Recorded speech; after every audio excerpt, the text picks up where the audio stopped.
Hello friends, welcome to Patratus English Academy. My name is Kiran and today I am going to discuss with you a cue card sample. Friends आज जो मैं आपके साथ Q card का sample discuss करने जा रही हूँ, इस क्यू कार्ड का हमारा नाम है describe a foreign culture that you are interested in. मतलब आपको किसी फॉरेन कल्चर के बारे में डिस्क्राइब करना है जिसमें आप इंटरेस्टेड हैं। इसके हेल्पिंग क्वेश्चंस हैं, व्हाट दिस कल्चर इज़, वो कल्चर क्या है, how you learn about this culture, आपको इस कल्चर के बारे में कैसे पता लगा, what do you think about this culture, और आपके इस कल्चर के बारे में क्या व्यू पॉइंट्स हैं, क्या आपकी थिंकिंग है। आप इन क्वेश्चंस को अगर कवर करते हैं तो आपको एक मैटर मिल जाता है बोलने के लिए। ये क्वेश्चंस आपकी हेल्प के लिए हैं। इन केस आप इनमें से किसी क्वेश्चन को स्किप कर जाते हैं या उसके ऊपर नहीं बोलते तब भी कोई प्रॉब्लम नहीं है, इन सभी को कवर करना नेसेसरी नहीं है। These are just for your help, ताकि आपको आइडियाज़ जो हैं आपके माइंड में वो आएँ। देखिए क्यू कार्ड के लिए आपको 1 मिनट दिया जाएगा सोचने के लिए। उस 1 मिनट में आप कुछ पॉइंट्स भी लिख सकते हैं इंपॉर्टेंट, जो आपको लगता है कि आपको बोलने में हेल्पफुल रहेंगे।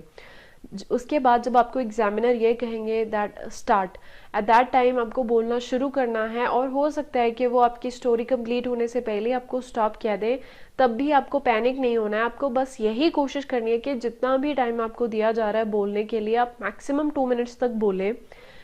अगर एग्जामिनर स्टॉप नहीं कह रहे हैं तो आपको 2 मिनट्स के बाद खुद ही उस टॉपिक को एंड करना है। और अगर वो कुछ टाइम पहले स्टॉप कहते हैं, जैसे मेरे कुछ स्टूडेंट्स का एक्सपीरियंस रहा है जिन्होंने आइल्स का एग्ज़ाम दिया है, स्पीकिंग इंटरव्यू में वो अपेयर हुए हैं, कुछ स्टूडेंट्स को 1 मिनट 30 सेकेंड्स 1 मिनट 15 सेकेंड्स के बाद भी स्टॉप कर दिया गया है। तो उसमें कोई पैनिक होने की ज़रूरत नहीं है।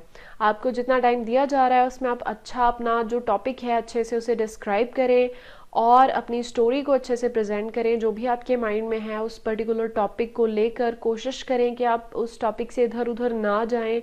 उसी के रिलेटेड जो है कंटेंट आपका होना चाहिए। अच्छी वोकैबुलरी आप यूज़ करें, अच्छे फ्रेजेस, अच्छी लैंग्वेज और क्लियर आपकी जो पिच है, आपकी आवाज़ है वो क्लियर होनी चाहिए।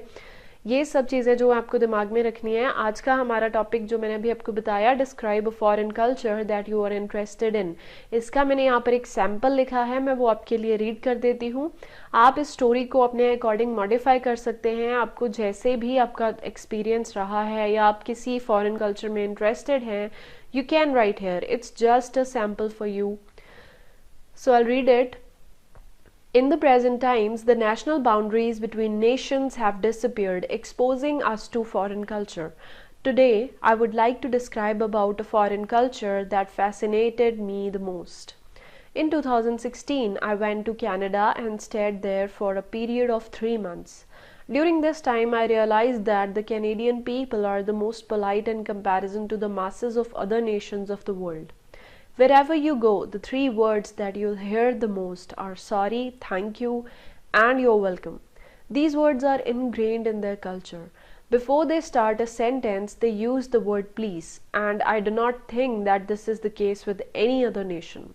When you'll visit there, you'll find that everyone is unerringly polite. Therefore, staying there becomes easy and comfortable too. I do not know whether this story which I hear from every Canadian resident is true or not, but I would like to share it. Every person you meet in Canada will tell you that once a person hit a tree and apologized to the tree by saying sorry. At first, I didn't believe this story is true, but after spending some good time with the people over there, I can say it could be true. Wherever I went, whether it was a shopping store or university, people were so down to earth that one wants to stay in that country forever. In any other country, it is very difficult to get an apology. But in Canada, people will apologize even if they haven't done any mistake. All other individuals who belong to different nations should learn this from the Canadian residents. So, this is the culture that I am interested in the most. So friends देखिए मैंने अपना खुद का experience लिखा है। आप अगर चाहें तो इस स्टोरी को मॉडिफाई भी कर सकते हैं। कई बार क्या होता है कि हमारा कोई कज़न या हमारा कोई फ्रेंड, कोई रिलेटिव जो है किसी फॉरेन कंट्री में जाता है और वो उस कल्चर के बारे में डिस्क्राइब कर रहा है, आप वो बोल सकते हैं। या फिर आप कभी इंटरनेट पर रीड कर रहे हैं, कोई आप टेलीविज़न पर वीडियो देख रहे रहे हैं, यूट्यूब पर वीडियो देख रहे हैं किसी फॉरेन कल्चर के related, you can describe that also. There are so many ideas जिनके ऊपर आप बोल सकते हैं इस टॉपिक के ऊपर। ये टॉपिक काफ़ी बच्चों को डिफ़िकल्ट लगा, इसी की वजह से मैंने आज जो है इसके ऊपर एक वीडियो बनाई है, इसके सैम्पल के ऊपर।